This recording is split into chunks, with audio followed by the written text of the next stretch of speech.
আসসালামু আলাইকুম। আশা করি সবাই ভালো আছেন। আপনারা জানেন যে ২৩৫ পদে আশা এনজিওতে নিয়োগ বিজ্ঞপ্তি প্রকাশিত হয়েছে। ডেডলাইন হচ্ছে ১০ই জুন ২০২৬।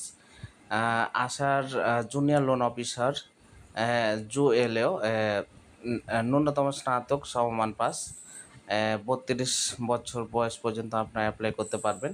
এখানে আমরা পদগুলা দেখি কোথায় কোন জেলায় কতগুলো নেওয়া হবে।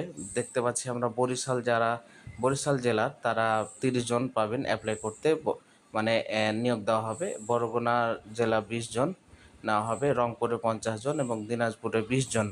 জামালপুরে নেওয়া হবে ৩০ জন এবং চট্টগ্রামে ৮০ জন। আপনারা আপনাদের যোগ্যতা অনুযায়ী আপনারা এখানে অ্যাপ্লাই করতে পারেন। ঠিক আছে? আর হচ্ছে অ্যাপ্লাই লিঙ্কটা আমি দিয়ে দিচ্ছি।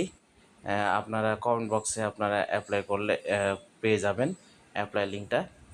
আমি সব কিছু দিয়ে দিচ্ছি। আপনারা ভালো লাগলে আমার চ্যানেলটি সাবস্ক্রাইব করবেন। আপনারা আপডেট যে কোনো পরীক্ষার নিউজগুলা আমার চ্যানেলে পেয়ে যাবেন। ধন্যবাদ সবাইকে।